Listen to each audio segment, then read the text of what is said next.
Thanks for tuning in to the Drive On podcast, where we're focused on giving hope and strength to the entire military community. Whether you're a veteran, active duty, guard, reserve, or a family member, this podcast will share inspirational stories and resources that are useful to you. I'm your host, Scott DeLuzio, and now let's get on with the show. Hey everyone, welcome back to Drive On. I'm your host, Scott DeLuzio, and today my guest is Robert Hess. Robert is an Army veteran who, after retiring from the Army, turned his considerable talents and expertise towards founding DVEN and Rally for Vets. Both offer unique resources for veterans coping with PTSD and other stress related issues. And today we'll look into the programs that they have to offer, the functions, and how they can be a helpful resource for the military community. But before we get into that, Robert, wanted to thank you again for taking the time to come on the show and welcome you to the show. God, thanks very much. It's a pleasure and honor to be here. I've looked at some of your past podcasts, and they're great material there. I know you're helping a lot in the veteran community, and I love the name Drive On. Now, from way back in my early Army days, we had a slogan: "Drive on with Darvon." So I don't know if that's where the name came from, but it popped right into my mind.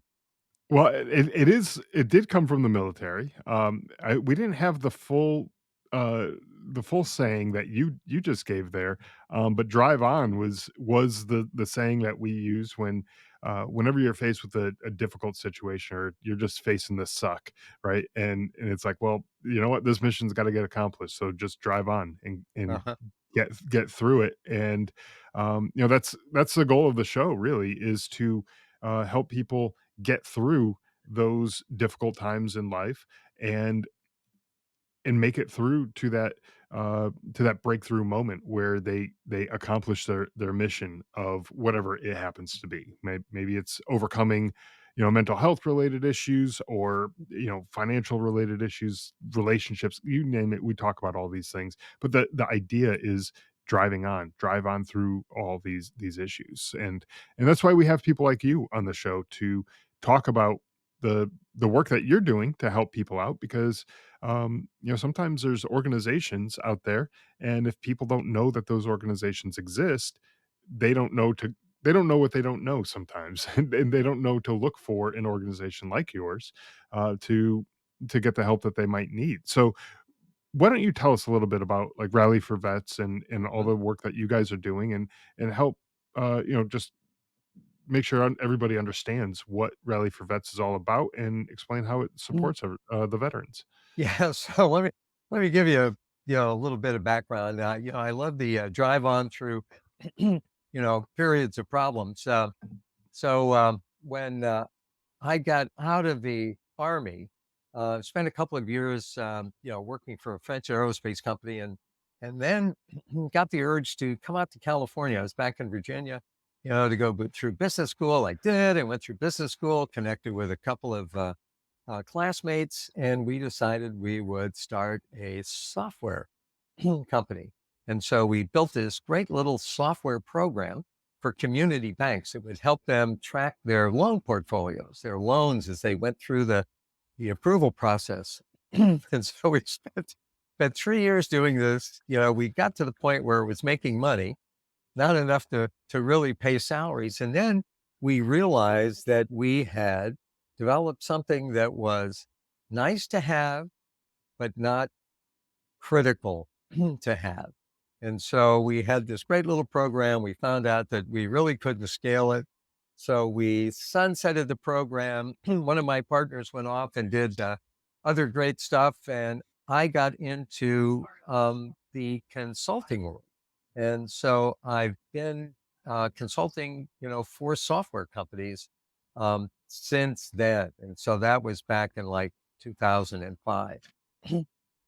But the charity, those activities came, for two reasons. Number one, back in 2003, I was diagnosed with prostate cancer.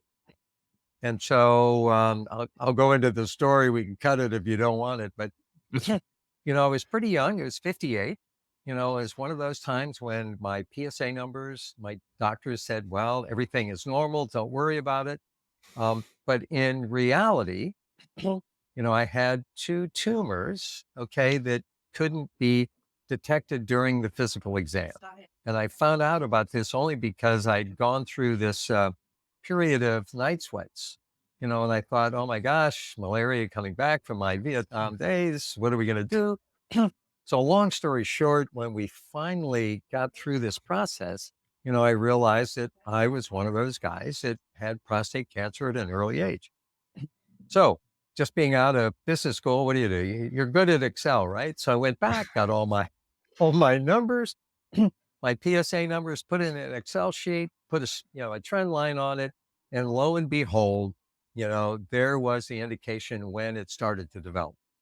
ah, So, um, so I took that and I created, I had some programmers in India. We created a simple online tracking system. It's called ProstateTracker. It's still operating on the internet.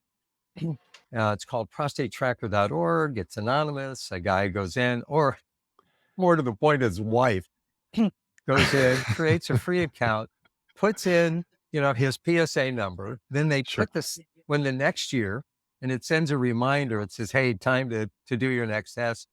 When that second data point goes in, then the software connects it. If it's going up, you go to your doctor, wave this thing, and say, "Hey, it's going up." Why is that? So prostate cancer, kills a lot of guys simply because they don't know they have it, in time for early treatment. Yeah. So, so that was my entry into um, a couple of things. Number one, into cancer advocacy, but also into PTSD advocacy. Because most, of us, the military veterans, we associate PTSD with our, service, mostly combat service, but it doesn't need to be that.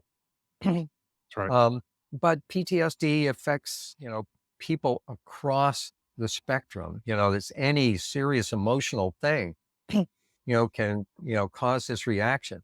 But, for me, so it was back to my, Vietnam service. And so I looked at the intersection of, you know, the need for, guys to take a closer look, at tracking prostate cancer and the emotional impacts of that. And that kind of led me into, working and looking at PTSD with veterans. And then I wound up in 2017, or actually 2016, being diagnosed myself with PTSD from those, my Vietnam service. And, one of the things that I would recommend to guys, is I don't know how many Vietnam veterans are, we're getting kind of old, but all the Afghan and, Iraqi guys, if they're feeling any kind of, this emotional stress, it's really worth going to the VA, because the VA is open to this, and they Mhm. will have someone, provide some counseling. And just a little note, what my counselor made me do was sit down and write down details of every single action, combat action I'd been in during those 2 years. And, that was a long, painful process. I mean, I was actually, yeah, I don't know if maybe this is beside the point of the, recession, but I actually spent the time going back, looking at maps, of Vietnam and recounting, all of that. And strangely enough, rather than um, causing more trauma, it's like it lifted this huge weight, off my shoulders, Sure. that I've been carrying all this time. So that's just me personally. But, for the guys, the men and women that, have been in these more recent contexts, if they're feeling any kind of, you know, stress or, emotional connection to it, I would just suggest they go in and really just talk to someone, you Yeah. know. So anyway, so that's a long way to getting to Devon and Rally for Vets. So, um, and and Scott, stop me if I'm talking too Oh, you're much. good. No, go ahead. But you so from the cancer stuff, as we're still doing that, but as I started to focus on PTSD and veteran suicide, that's where Devin came from. And as we were talking before the podcast, the world's worst name, the Disabled Veteran Empowerment Network. Mm. But the goal of this was to create basically an internet hub, where we try and stay on top of the current issues and current resources that are available to um, veterans. And our goal is to act as kind of an information hub, to then people come to us, then they find, and we point them to the organizations and the institutions that really provide the services. So I kind of think of it as a communication center. So that's Yeah. what Devin is all about. So it's really just that hub that connects people to the resources that they're looking for, right? Yep. Where they, kind of like what I was saying earlier before with the purpose of this podcast is essentially what you just described, is to get people aware of the resources that are out there, that have, um, that have the ability to help these folks, but if they don't know that they exist, they aren't going to use them. And some people do exactly what you said earlier. They go to the VA, and maybe they didn't have a great experience with the VA, and they get discouraged, and they turn away, and they throw their hands up in frustration, and they're no good. They're not going to help me. Blah blah blah. All that we've heard that story before from countless people who are out there. And I'm not saying this to discredit the VA or knock them down or whatever. It's just the experience that some people have had.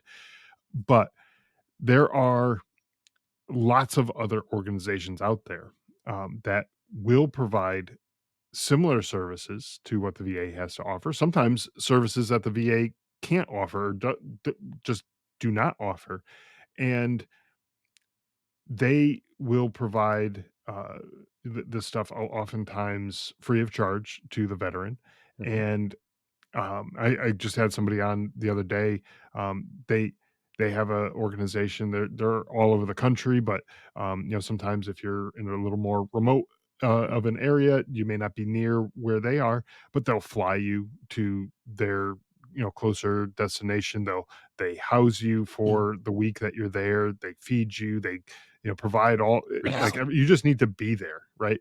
Um, and that's something that allows a veteran to get some healing outside of the VA. Maybe they don't want to be in the VA for whatever reason. Um, and there are other resources. So Devin, and you were joking about the name. We kind of joked about it a little bit before, but it's an acronym, and we're good with those in the military. So I think most people will be able to figure it out. But it's DVEN, and that's what we're talking about here. Mhm. And so that basically just gets people in touch, right, with these organizations that Mhm. provide the services that they're looking for, right? Yep. It's there's no one organization that can provide everything to everyone. Mhm. And as you pointed out, even the VA, try as they might, they can't reach everyone. And Right. I personally have had good experience, with with the VA. Um, I know there are people that haven't, but I've also had some less than great experiences with civilian doctors too. So this is just a case where we all have to kind of advocate for ourselves, right? That's right.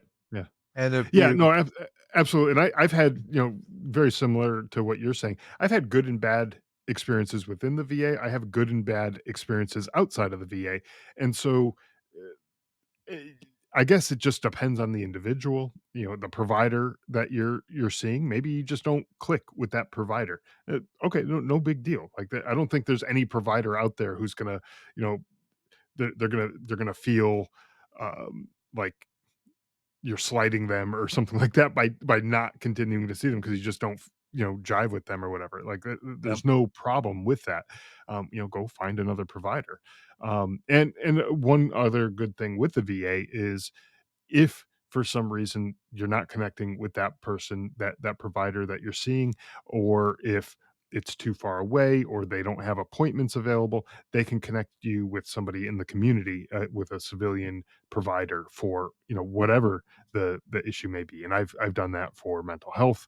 I've done Mhm. that for other physical health related things. I've gone to a bunch of civilian uh, folks who it was just as if I was going to the VA.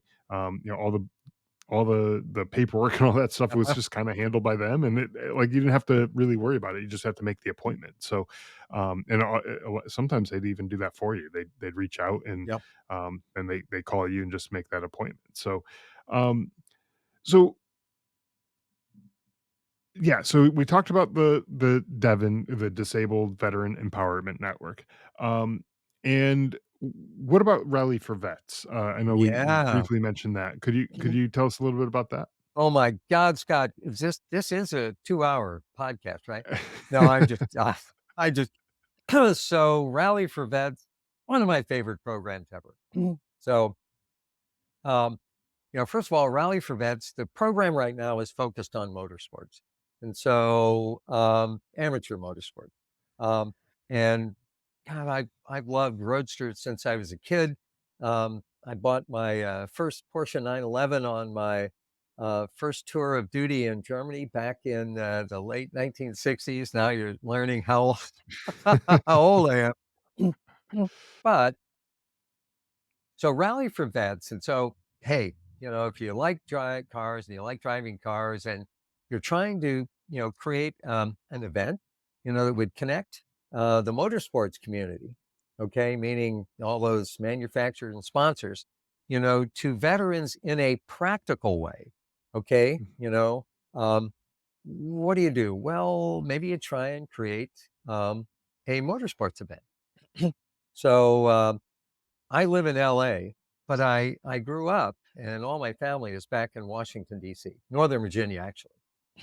So there's this place called Summit Point Motorsports Park, which is in Summit Point, West Virginia, which is just about 65 minutes west of Washington, D.C. and the Pentagon and all those veterans. And it's a great motorsports track. So in 2021, we created a motorsports event for veterans and anybody that wants to support veterans. With the goal of raising funds to provide service dogs to vets. So I'll talk more about that later on. And Sure. but for anybody that's listening, that's part of NASA or the Sports Car Club of America, they're familiar with autocross and and time trials on the track. So I didn't want to recreate something that was the same as that. So what we've created is the only inter-service motorsports competition in the world. So every year, we have spots for about 85 racers, drivers, and those drivers compete as service teams. So they compete individually within their class, for first, second, and third, but really, they're competing as a team. So think of this as the traditional Army Navy football rivalry, but it's played out on a motorsports park, on a racetrack with the Army, Navy, Air Force, Marine Corps, Coast Guard, and even the Space Force has I was gonna fielded. ask if you managed to fill a slot for the Space Force. So we had 10 slots for for each service, but the Space Force, they're still kind of small. I think they're Sure. still trying to recruit people from the Air Force, but uh-oh. But but anyway, so that's what we do. And we've got this great trophy. It looks like kind of a little mini version of the Indianapolis 500 trophy. We had it manufactured for us in England, and it's a rotating trophy. So the service team that wins, that gets the most points, um, at the event, their name goes on the trophy. And I'm working on um, es- establishing the tradition that, after the event, that the trophy is presented to the chief of staff of the winning service in the Pentagon, who Oh, great. gets who who then gets to keep it on the credenza in their office there in the E-ring. So we're working on that. I'm this history wise, Army, go Army, won in 2021 and 2022, mostly because they had most boots on the ground. The Marine Corps took the trophy last year, and our event is coming up. It's on the 12th of October at Summit Point this year. So the Marine Corps, they've tasted victory, and they now have the most drivers registered, Oh, wow. for the October event. Um, so anyway, but so the format of the event is super simple. We use half of the racetrack, and then we send cars out on the track at 30-second intervals. So it's basically a time trial, but Okay. because it's not wheel to wheel racing, it's safe. So probably 60%, of the drivers, that compete with us every year, they're just driving their daily driver, the car they drive to work. And Oh, okay. that's how we structured it. So if you happen to have an F1 car sitting in your garage and you want to tow it down and drive it, hey, you can. We have a class for you. Um, but, as long as it's not a pickup or unfortunately an EV now, anything else you can drive. And we have classes for every kind of car. So, drivers are only competing, um, for points in a class that's appropriate for their car.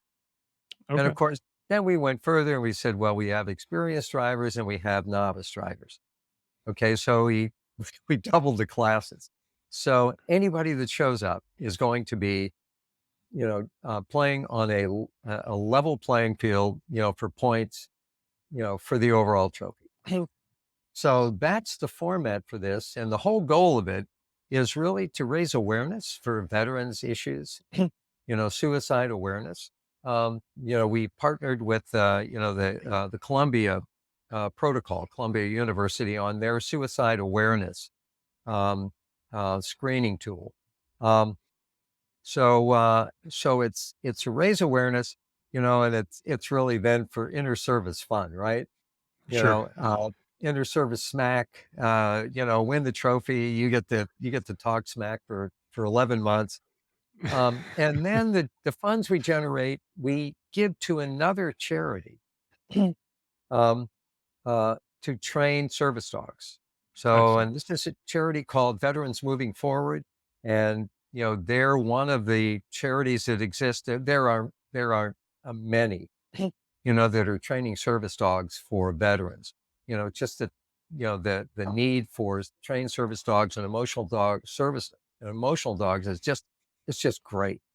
Yeah. So we partnered with these guys. We made a commitment for $40,000 over 2 years.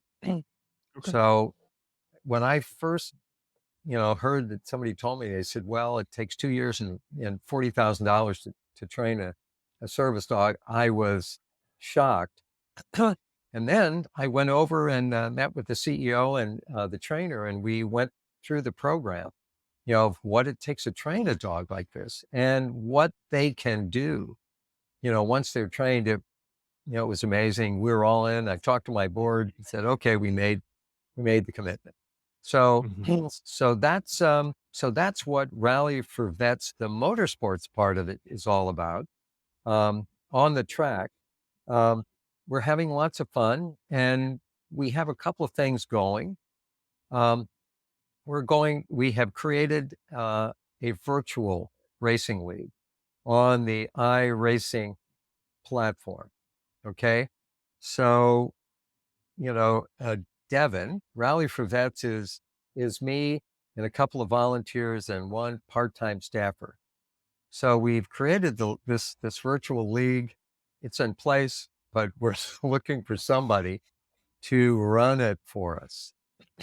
So, um, you know, we talk about volunteers. So if there's somebody out there that's a sim racing, you know, fan that, you know, or participant that would really like to, you know, help some vets, um, we have a spot for him or her. And once Okay. we get it going, you know, then the virtual race, you know, the points there will combine with the physical points for that overall top dog championship.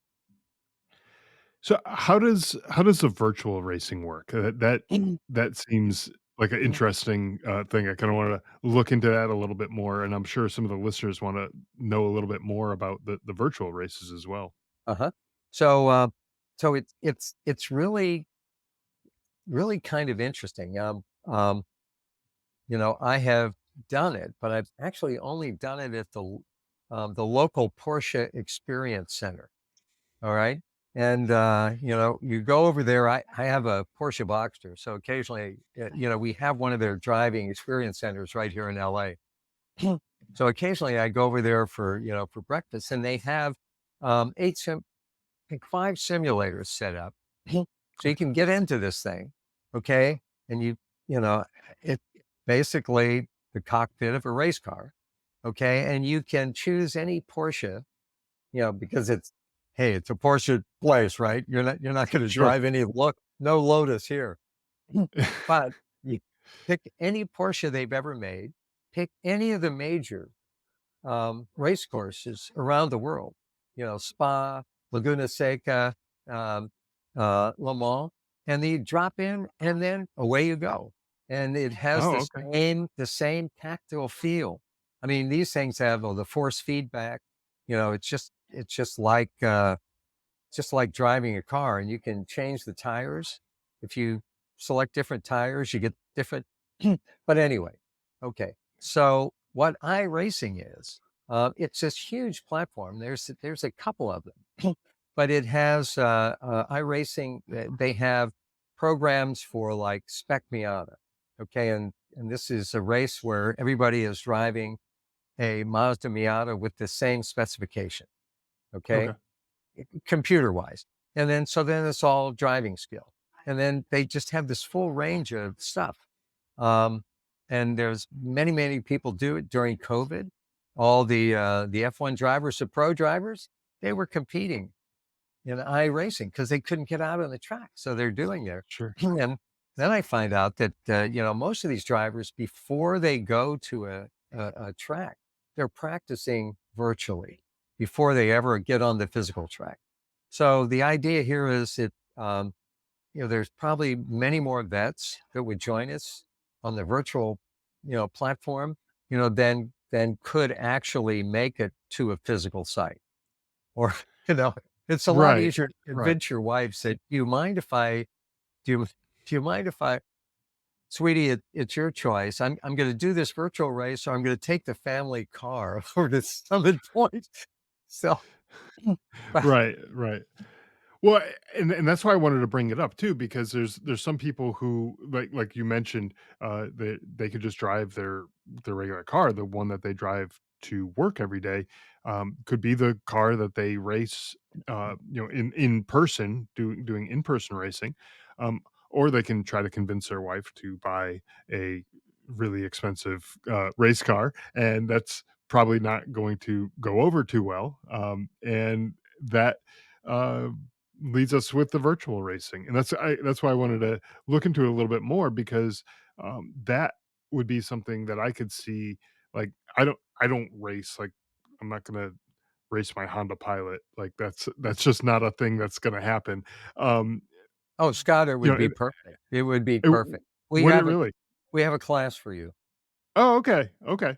Well, it's not something I had considered, however, I can wrap my head around the virtual racing and being able Uh-huh. to, get into it and do that type of racing.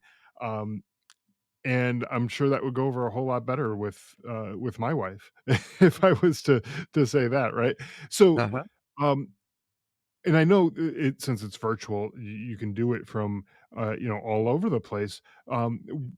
If someone was looking to get involved with this and they're in Nebraska or something, what do they need to look for to find a place in order to do this sort of virtual racing? Because I can't imagine it's um, you know all over the place. So they probably have to look for specific uh, locations, right? Nope. So the answer is great question. The answer is no, you can do it right on your desktop. Oh, So really? Okay. so now this, this of course, Scott, is one of those things. Hey, probably most of us listening to this podcast are guys, and we know it happens. You start playing golf, and the next thing you know, it's like, God, it's not my swing, it's the drive. Listen, Right. the next thing so we have 4 drivers in our bag, and that short iron. Yeah, Okay, the bottom line is it would be how much you get into this and how much you want to spend. But I personally, I think I paid about $500 for it a couple of years ago. It's a little steering wheel, okay, that literally bolts onto my desk, connects to my computer. I mean, you have to have a graphics card that's fast enough to well, I guess it depends. If you have a slow graphics card, you're just gonna lose. you're just gonna be But the slower. what but, the if you have a decent graphics card, it would be good enough. And so you Okay. get the steering wheel and you get a pair of foot pedals, that sit on the floor, and that's the basic thing. And you could have fun and you could compete. Or you could go up to where you have a $15,000 man cave downstairs where you literally have a rig with a race seat in it and 3 screens. So this is to say That'll that be a little tougher sell. it's a much tougher sell. Yeah. But, to literally to just have fun, and Yeah, participate, it is an investment, but you could do it right on your desktop. All you need is, a decent, computer and, high-speed internet, and sure. and you would be in. And the iRacing, it's iRacing.com. If anyone goes over to that website, they have all the data you need. They have, you links there to different levels of equipment. They tell you what what the best thing would be. And so I'm not an expert in that, but I can say it's fun. So so Yeah, that hopefully exactly. is our 2025. um, we're doing that now. We do have one other thing we're going to do, and this is Okay. for anybody that's in Washington D.C. um, there is the annual 24 hours of Le Mans. Okay, for anybody who's a race fan, it is the classic road race in the entire world. It's done in Le Mans, France, and it's on this open road course, and it's literally 24 hours. And F1, for F1 fans listening, F1 has started to open some facilities, some virtual racing facilities, and they're opening one in Washington D.C. So it's kind of like Top Golf. If anybody is familiar with, okay, I see Yep. you smiling. So my grandkids introduced me to Top Golf back in Washington D.C., just out in Leesburg, and they just built one here in L.A. And it's you can never get in it. Oh, I know. And it's mob, and so it's basically virtual golf, but Yeah. it's got a bar and it's got a restaurant and it's great.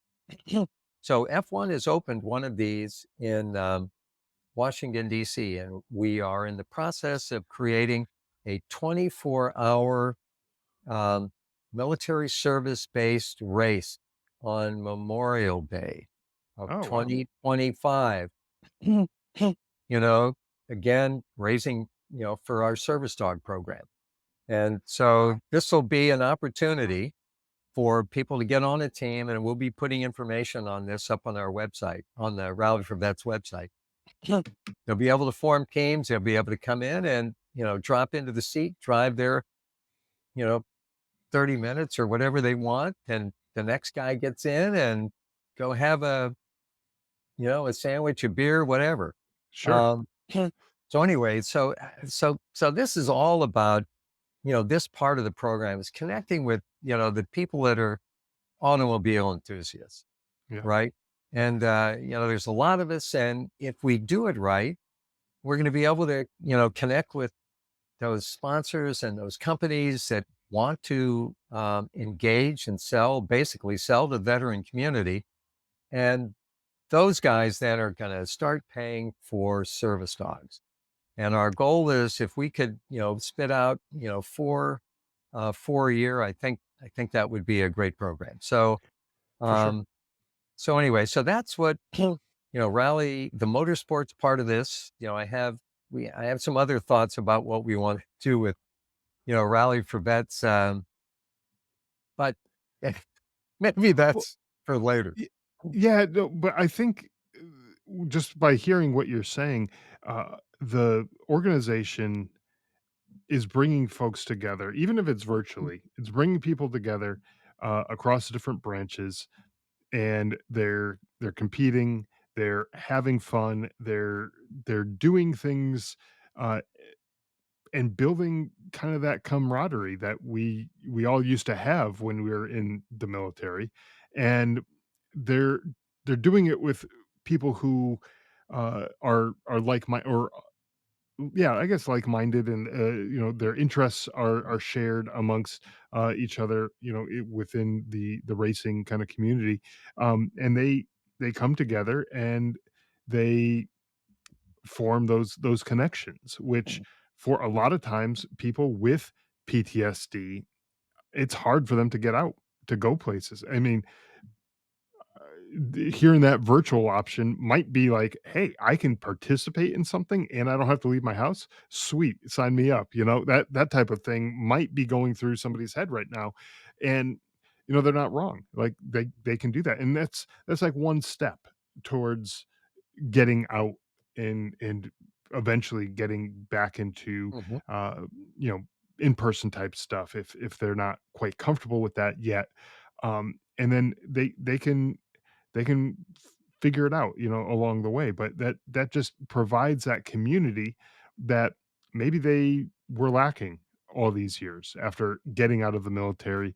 um you know you lose some of that connection, some of the camaraderie and all that, and it's nice when you get people who have shared interests together doing things. And oh yeah, by the way, they're veterans, so there's also that connection, uh together as well. So you have all those people coming together, across the different branches, and we like to compete. We're always going to say army's better than navy, and all that. We're always going to say that type of stuff, and we're going to rag on each other and everything just because of the branch that we joined. But at the end of the day, we are there to support each other. We know it's all in good fun, and we know, that everybody is here for the same reason. It's here to build those connections, build that camaraderie, and get, you know, back the stuff that we feel like we've lost, right? As far as those Yeah. connections go and the camaraderie. So it's great, to have, this type of organization where people can come together and do fun activities, uh, and make those kind of connections too. Yep. Um, just going back real quick again to, Devin, the Disabled, Veterans Empowerment Network, um, it's bringing people together to find the solutions that they're looking for, find those organizations, make those connections, get people in touch with the right people, um, and I think at the end of the day, you're in the connections business. It's what it seems like, right? You're getting people, connected with each other, connected with organizations. It's You're a matchmaking service, I guess. You know, no, Scott, you're spot on, and you know, you remember from your Army days, everything is a combined team effort. Mhm. Okay, and that's the way I think about this. And Right. we've started doing little driver profiles from some of the drivers that have competed with us, and uh, we one of the guys came back and one of the questions is, who do you think is going to win? Okay, this year. And of course, the Army, Navy, and yeah, we start getting these great answers.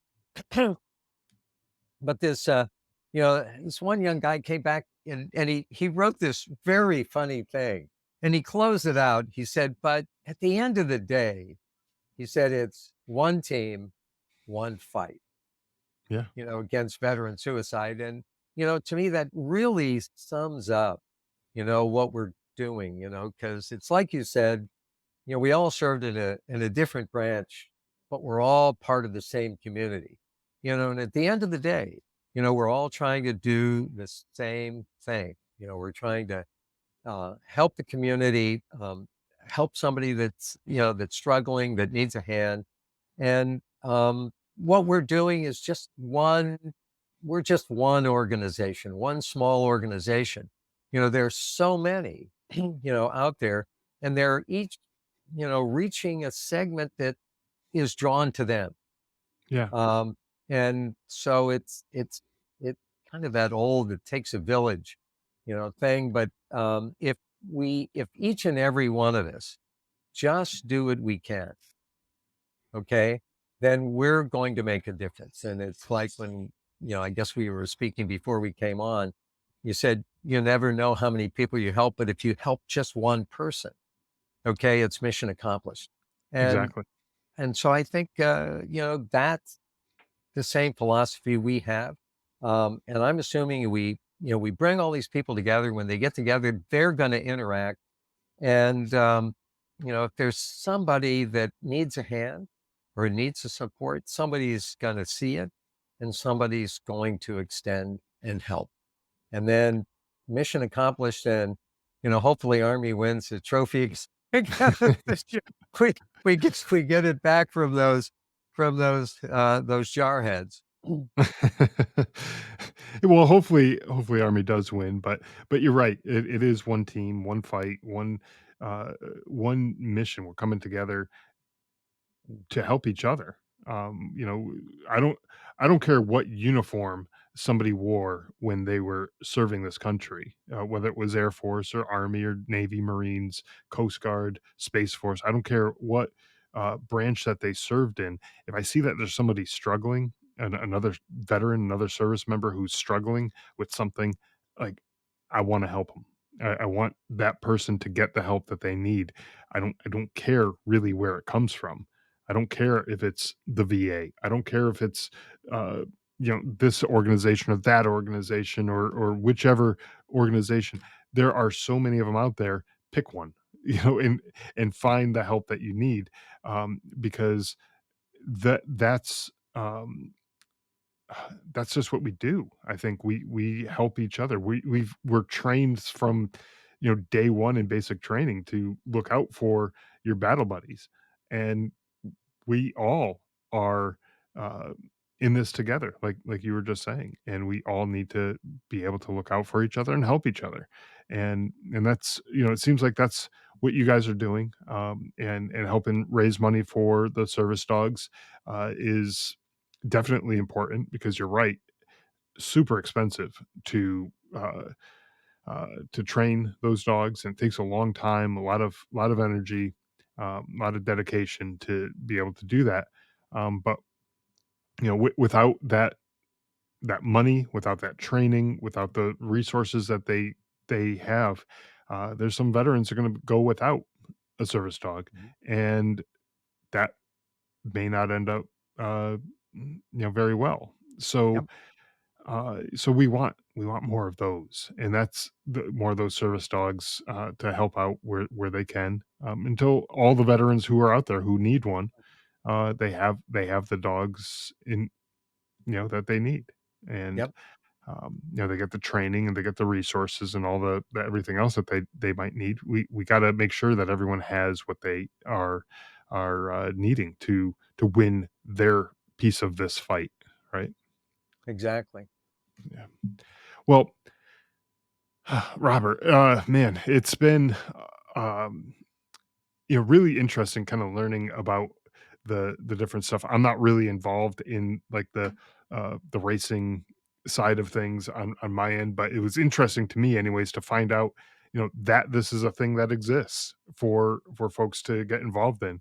And it's great to know that there's just one more community out there that veterans can be a part of and uh be able to find those people with those similar interests. Mhm. Um, Before we wrap up the this episode, could you tell people where they can go to find out more information about Rally for Vets, Devon, anything else that you have going on, and what they can do to either get involved themselves with any of the races or any of Mhm. the stuff that we talked about, or um, how they can support these organizations. Yeah, no, absolutely.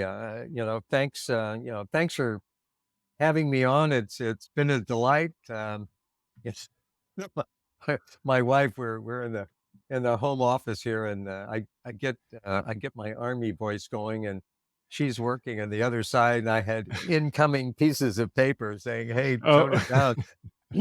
But yeah, for Devon, for that information, everybody just pop on over to our website. It's Delta Victor Echo November.org.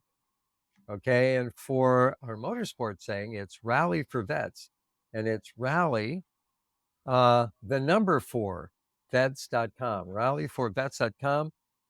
And, I would also encourage anybody who wants to, that's on LinkedIn, reach out, connect to me with me on LinkedIn. And, that'll show you the rest of, what I do, but I really would love to connect with people. And, if there's somebody out there with another organization that we can help promote, um, we will absolutely do that. And I'm on LinkedIn at a whole lot more Robert Hesses than I thought existed in this world. So when you go to LinkedIn, it's Robert Warren, Warren Hess, and then I'll come up. But excellent. volunteers, you know, like I said, we are maybe the smallest veteran nonprofit out there. And if somebody is looking for to help with us on the virtual thing, or um, at the on-site event in Summit Point, or just help us with marketing and PR, we have spots. Excellent. Excellent. Well, I will have links to all of the websites that you mentioned, the Devon Rally for Vets, and your LinkedIn and all that, and any other social media stuff that you might have, just so people can connect with you, find out more information about what you guys are all up to. But again, thank you so much, Robert, for taking the time to come on the show and sharing everything that you do, and thank you for the work that you do for helping out veterans, because I think it's anyone doing this type of work, sometimes uh it's got to be a labor of love, but sometimes it's a lot of work. And thank you for putting the time and effort in, and showing the veterans out there that there are people who still care about their well-being. No, thank you very much. Thanks for all the work you do. And as we exit, hooah, go Army. All right, thanks so much. Thank you. Thanks for listening to the Drive On podcast. If you want to support the show, please check out Scott's book, Surviving Son, on Amazon. All of the sales from that book go directly back into this podcast and work to help veterans in need. You can also follow the Drive On podcast on Instagram, Facebook, Twitter, LinkedIn, YouTube, and wherever you listen to podcasts.